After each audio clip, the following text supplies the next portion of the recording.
No, the real story that I wanted to get to, it sounds like, and correct me if I'm wrong, that China is becoming more vocal about the things that it cares about. And so this is Wang Yi, and he's talking about the US bombing Iran. So whereas the first one was the European Union, this one is him talking specifically about Iran being bombed. And just to point it out, he says the United States shamelessly bombed the nuclear facilities of an independent country, Iran. This is dangerous heresy. It says this could lead to a nuclear catastrophe. The whole world will pay for it. If the national power determines what is good and what is evil, where are the laws? Where is the justice? The so-called power will not bring peace. It will open Pandora's box. And everything he just said there was correct. But I keep saying there's no such thing as international law. And I'm wondering, is that why, did that provoke this? Iran receives Chinese surface-to-air missile batteries after Israel ceasefire deal. The Islamic Republic is creating... Yeah, no, go for it. This actually makes sense for Iran, because this was even talked about on the Chinese social media, while the 12-day war was going on. What they were saying? They're saying, Iran has a strong spear, meaning they got their missiles, but they have a weak shield, because their airspace was still wide open. Israel were bombing them, and in the end, the Israel bombing was actually affecting Iranian missile launches, because it was Israeli F-35 were starting to hunt missile launchers on the western side of Iran. And so what Iran now, during the ceasefire, their top priority is actually rebuild their air defense system, so they can protect their missile launchers in the future if a future conflict breaks out. And this is where Iran did have a deal with Russia for S-300 and then S-400, and I don't know why they haven't been delivered. Neither do I. I don't know I don't know. But Russia right now, they have their problem of their own. Well, obviously, Russia's top priority currently is Ukraine. I mean, that for them, that's the existential struggle they're focusing on. So maybe just simply the Russian defense industry does not have the bandwidth to come up with that. But China would have no problem. According to Western media, China have an overcapacity problem, right? So China has no problem. There's no supply side issue on producing defense system. In fact, China was going to export their Hongqi HQ air defense system to Turkey several years ago. This was shut down. This was killed by Washington, because Washington really did not like that, and so Washington killed that deal.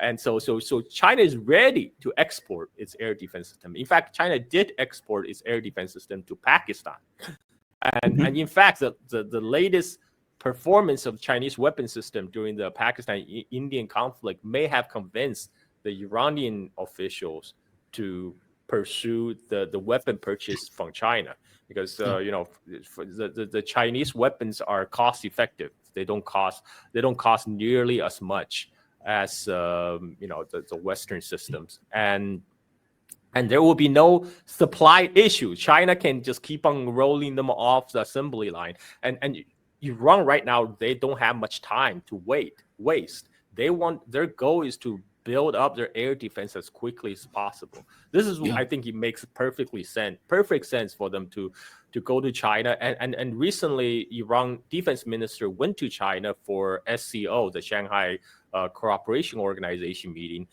and that was a perfect opportunity for him to do the shopping. I mean, if that's what they had in mind, that was a perfect opportunity. There's talking about they might even get the J-10C fighter jet from China. I saw that. Because this is actually pretty big, because these weapons right now, this weapon sale it's not isolated to one piece of hardware. The performance of J-10C in the Pakistan-India conflict is not because of the J-10C, or not. It's not even because of the PL-15 Chinese air-to-air missiles. It's because the system, Modern war is you're pitting a system against system. And Pakistan, they got their system integration done very well because they had their AWACS planes who can see the Indian target really far away, and they have AWACS plane with data link can talk to the J-10C to transmit the target, so that the J-10C can fire those PL-15 missiles without even picking up the Indian plane on the J-10C radar, because they can just rely on AWACS, and those PL-15, they have very long range. They go beyond the visual range. So during the whole fight, neither side's plane even come into the visual contact with each other, and they were just firing missiles based on the blip on the radar. And so if Iran is going to go the route of purchasing air defense system or air fighters from China, they're going to have to buy like a whole system, because and Iran is already kind of on the way there, because they have switched from using GPS to China's Beidou satellite navigation system, and that's huge, because, well, first of all, you can't rely on GPS because it's American system. American can shut it off anytime. Starlink, GPS, forget about it. So they made the right call. I think it was back in 2024.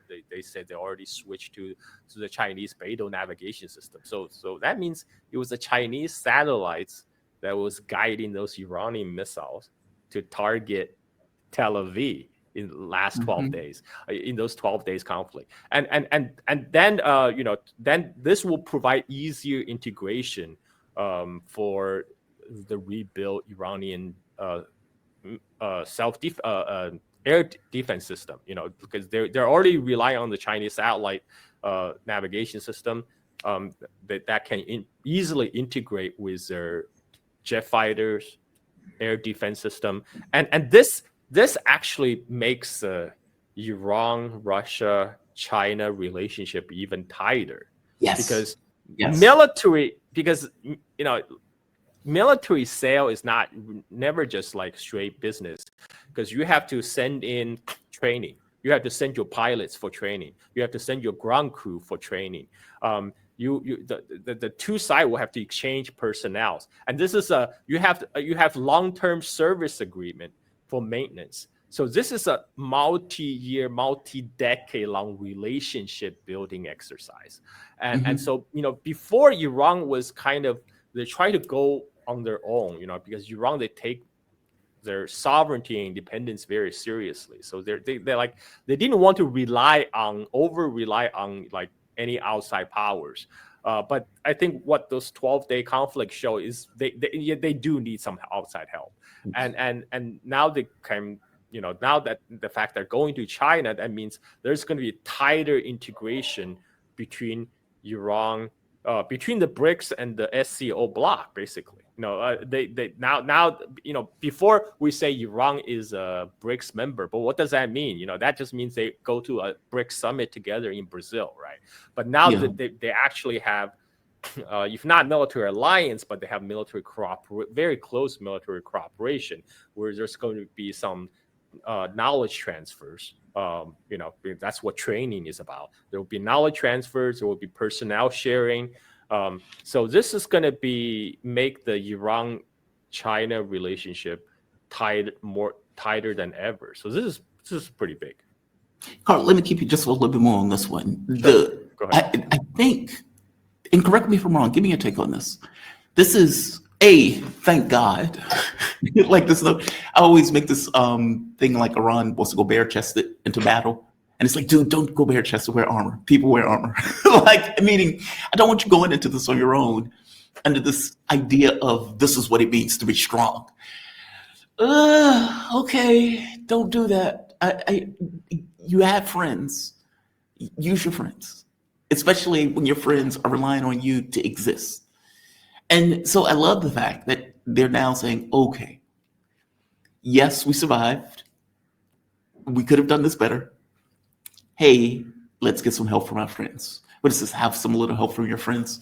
And so I love the fact that they're now working in closer relationship in tandem with one another, because I think this is going to set the model for BRICS in general, because I think it has to set the model for BRICS.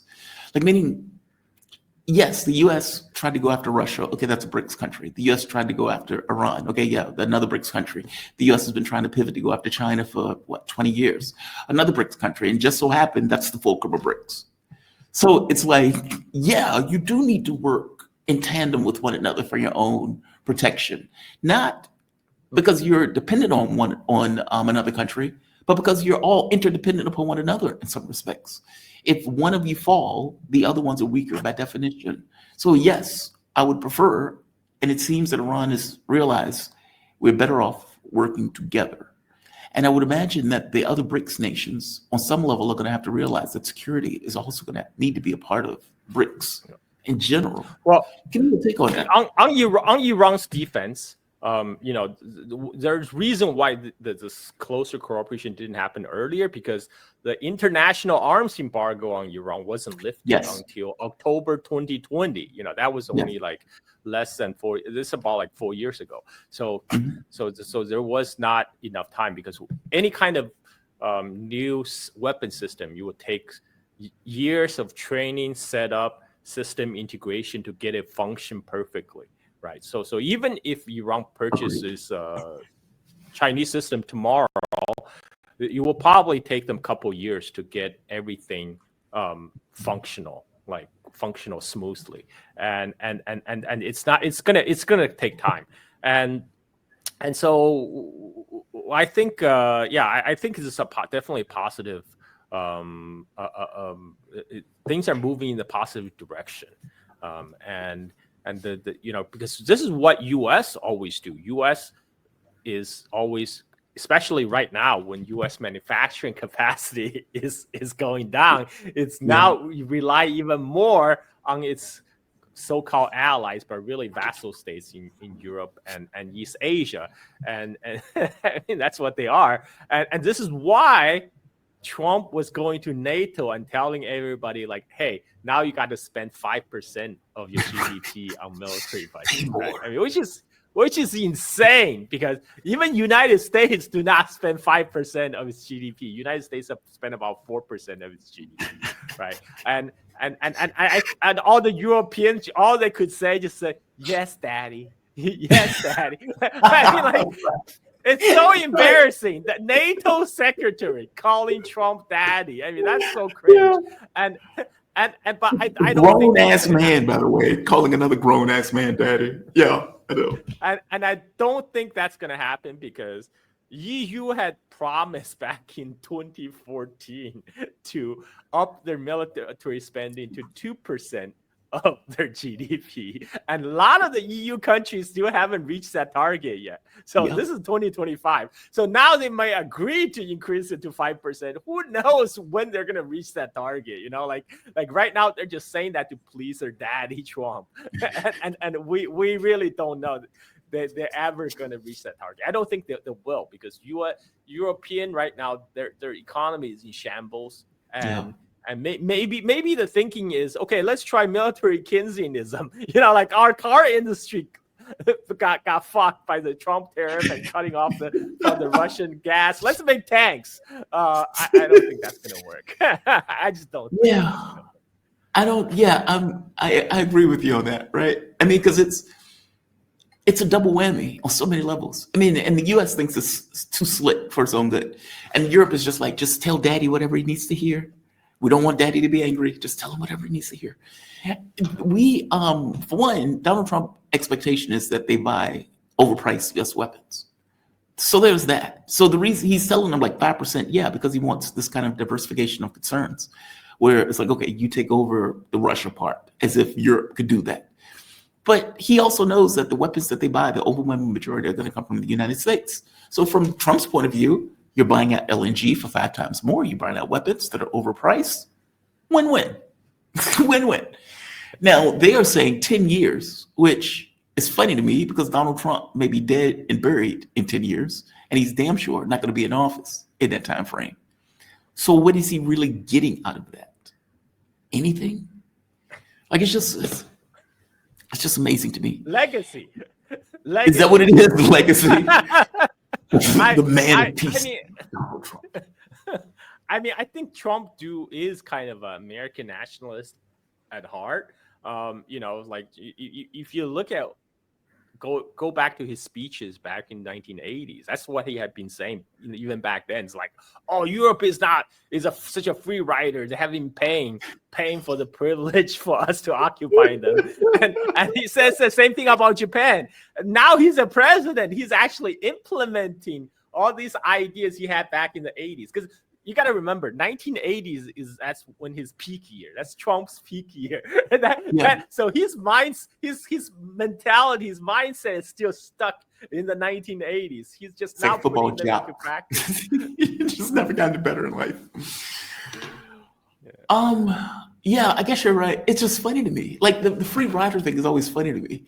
It's like, you're a free rider. You guys are free riding. You're hanging on America's coattails.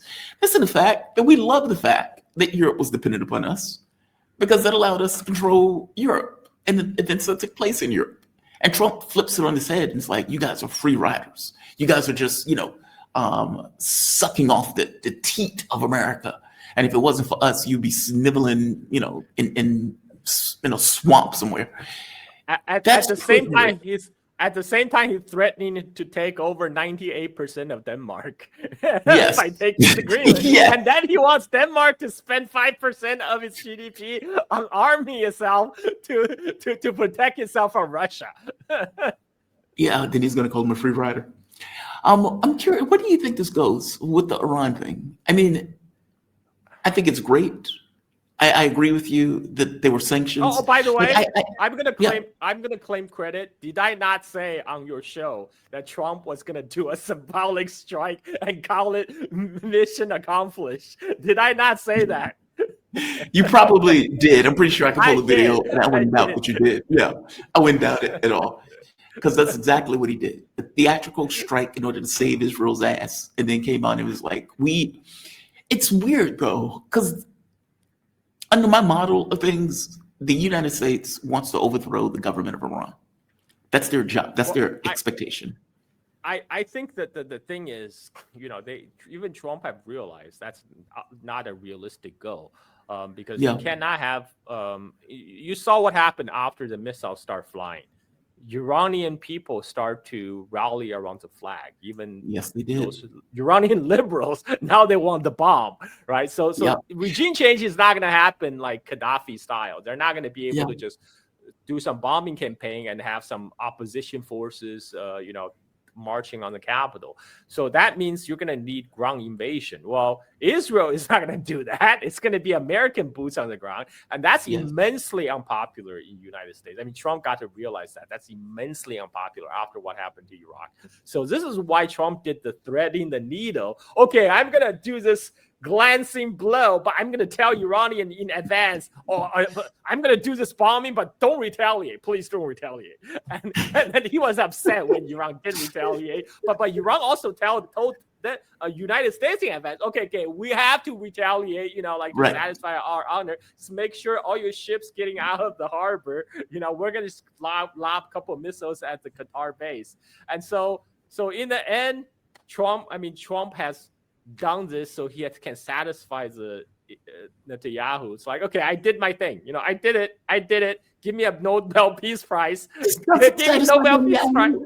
Carl, Netanyahu is in DC right now asking. That's the wild part about this, right? Like, there's deterrence, weirdly enough, between the United States and Iran in a way that doesn't exist between Iran and Israel.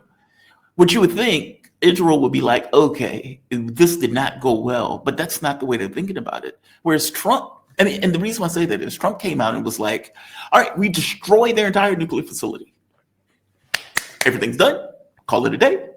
And Israel is like, not so much. They move the materials and you have Netanyahu trying to get permission for more strikes, which means effectively trying to get the US to say, hey, yes, we green light you on this, so we will get involved and save our ass once again if this doesn't necessarily go well. It's so strange because I think your point is Trump wanted to call this shit a day and just be done with it. He doesn't want to get involved. He doesn't want 20,000 body bags. Trump rather concentrate on deporting immigrants from Los Angeles, right? Yes. I mean, like that's what he'd rather be doing. But Netanyahu's perspective, he needs to remain the war president, so he doesn't get to thrown in jail for corruption charges. So that means he had to expand the scope of the war. That's why he did it, first Gaza and Lebanon, and he expanded to bomb Iran.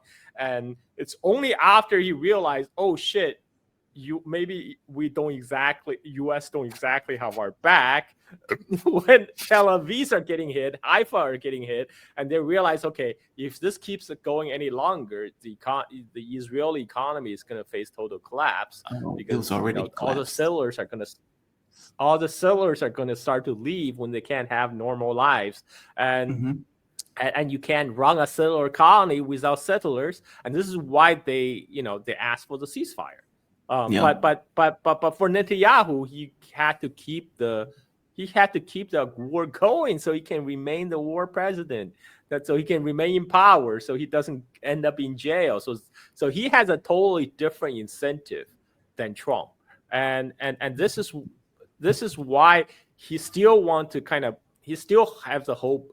He thinks all the Americans are easily manipulated, right? I mean, and he also know Israel do have a lot of influence in Washington. So right now he's still trying to play up he's still trying to see if he can get Trump to agree to re-engage, to get U.S. entangled in the Middle East again. But I don't know if that's gonna work because I don't think Trump heart is in it, because look, to do a regime change in Iran, that's a huge undertaking, and the U.S.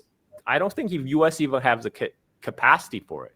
Back in 2003, U.S. Army still had those Army transport ships that allow it to transport 170,000 troops to Middle East to carry out the ground invasion. Well, guess what? The U.S. Army have scrapped those Army transport ships since then. So how the hell are you even gonna get the people over there? So I mean, like, U.S. is not in a shape ready to undertake such an enterprise at this point, and I don't think there's a political will for it either, despite all these Zionist bots, on social media trying to call in for war. I just don't think that's going to happen. I think Trump was okay with it on the cheap. Like, if it was, okay, Israel can do it, our hands don't have to be on it, it takes 2 or 3 days. Okay, well, fair enough, right? I'm Donald Trump. This is a win for me, so I'll do it. But if it's, okay, there are 50,000 dead Americans coming back in body bags. Okay, maybe not so much. That's less of a win, right? I think that's exactly it. I mean, like, because even the Israeli strike, it wasn't purely Israeli strike. That was a joint strike. U.S. was fully complicit in they knew about Israeli strike. They probably provided the Israeli with because Israeli F-35, they can't fly to Iran, bomb and fly back on their fuel tank. So they probably had in-air fueling by U.S. because Israel do not have the in-flight refueling capability. So U.S., you're probably right that Trump would have go along with like a easy win, right? He'd say, okay, if I allow Israel to do this, if I provide some diplomatic cover, to give them the air support, to give them air defense, if they could win, I can claim victory. But I don't think he wants to be bogged down in like a Iraq type of deal, right? I don't get that sense. Carl, my man, thank you for this. I really do appreciate it. I always appreciate your analysis, man. You are spot on with this stuff. Carl Jha, host of Silk and Steel podcast, focused on China and surrounding regions of their history, culture, and politics. You can follow Carl on Twitter at Carl Jha. Follow his podcast on Twitter at Steel Silk, letter N. And you can subscribe and support his podcast at patreon.com/Silk and Steel. Carl, man, thank you for this. You be safe, okay? Thank you. Anytime, Jamal. You have a good one. Thanks, man. All right. Always appreciate talking to Carl. The face to me of the revolution, well, not the revolution, But the face to me of the resistance that took place in Iran will always be that Iranian woman with her hair flowing in the back, just in the wind, saying, "We need to get a bomb, and we need to get a bomb right now." Like, that woman, that liberal, would have been out there protesting the government a year ago. And right now, she is out there screaming that Iran needs, we need a bomb. We need a bomb right now. And it's like, wow. This is like, wow, that's a wow moment, right? Like, you've turned a liberal who was protesting against the government into a fire-breathing revolutionary who's screaming that the government needs to get a nuclear bomb. That's what you've